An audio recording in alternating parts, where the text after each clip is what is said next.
তৃণমূল পার্টিটাকে একটা terrorist organisation ঘোষণা করা হোক, যাদের এই সময়ও এরকমভাবে খুন করার ক্ষমতা থাকে, তাহলে ধরে নিতে হবে দে আর হ্যাবিচুয়াল ক্রিমিনাল, দে আর ব্লাড হাংরি পিপল। কোনো বাবরি মসজিদ হবে না দাবি আছে। প্রথম কথা হলো যে আগে ভায়োলেন্স জিরো করতে হবে, এটা একেবারে প্রাথমিক। দ্বিতীয় কথা হলো আমরা যে জায়গাটায় রয়েছি তার বাইরে যে ফুটপাথটা আছে তারা কারা ঘিরে রয়েছে সেটাকে।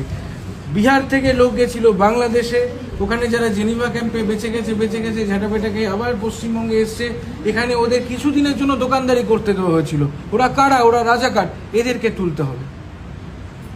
তুলতে হবে। আরও আমরা বলবো গাজনাবি ব্রিজ নাম চেঞ্জ করতে হবে।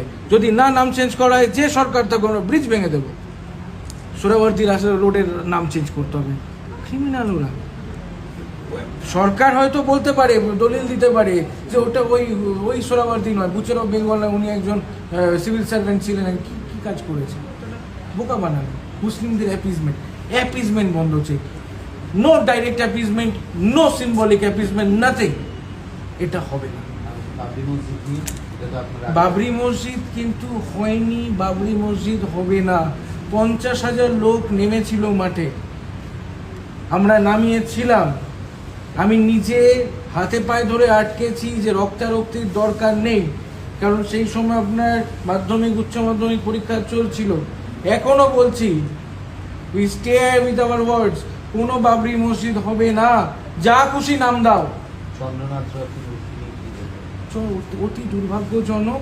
অতি দুর্ভাগ্যজনক এবং তৃণমূল পার্টিটাকে একটা টেরোরিস্ট অর্গানাইজেশন ঘোষণা করা হোক, যাদের এই সময়ও এরকমভাবে খুন করার ক্ষমতা থাকে, তাহলে ধরে নিতে হবে দে আর হ্যাবিচুয়াল ক্রিমিনাল, দে আর ব্লাড হাংরি পিপল।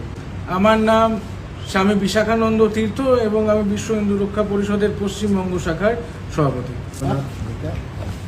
ঠিক আছে, চন্দ্রনাথ কালকে মারা গেল, কি বলবেন? অত্যন্ত দুর্ভাগ্যজনক। এবং আমি একটাই কথা বলবো যে রাজ্যের প্রশাসন যে দীর্ঘ 15 বছরের একটা নেগেটিভ ডায়াসপোরার মধ্যে ছিল, তারা যেন বেরিয়ে এসে এবার অ্যাক্টিভ হয়।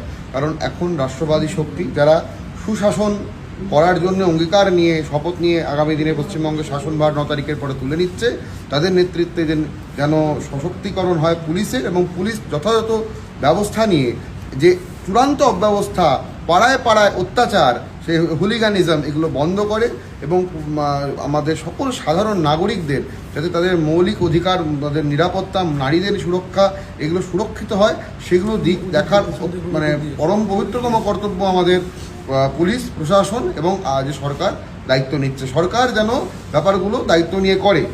দাবি কি সরকারের কাছে দাবি, যেমন আপনারা দেখছেন আজকে আমাদের যে মঞ্চ বিশ্ব হিন্দু রক্ষা পরিষদ, প্রাথমিকভাবে বিগত সরকারের আমলে হিন্দুদের উপরে যে যতবার আক্রান্ত হয়েছে আমাদের পশ্চিমবাংলার ক্ষেত্রে, আমরা দেখেছি সংস্কৃত টিচার চেয়ে আমাদের উত্তরবঙ্গে 2টি ছেলে খুন হয়ে গিয়েছে, জায়গায় জায়গায় প্রচুর হিন্দু নরনারী খুন হয়েছে, জিহাদি শক্তির কাছে সন্দেশকালীর মহিলারা পিঠে বানানো ভোগ্য পণ্যের মতো ব্যবহৃত হয়েছে। এবং শুধু তাই নয়, আমি আমাদের বৃহত্তর স্বার্থে বলবো, সাধারণ রাষ্ট্রবাদী শক্তি মুসলমানরাও তারা যখন বিরোধিতা করেছে, বকটলতে 11 জনকে পুড়িয়ে মারা হয়েছে, এই প্রত্যেকটি জিনিসের যেন সুস্থ বিচার হয় এবং দোষীরা শাস্তি পায় এবং আগামী দিনে যেন আইনের শাসন প্রতিষ্ঠা হয়, সৎ শাসন প্রতিষ্ঠা হয়, রামরাজ্য দিকে বাংলা এগিয়ে যায়, সেই দাবি সরকারের কাছে।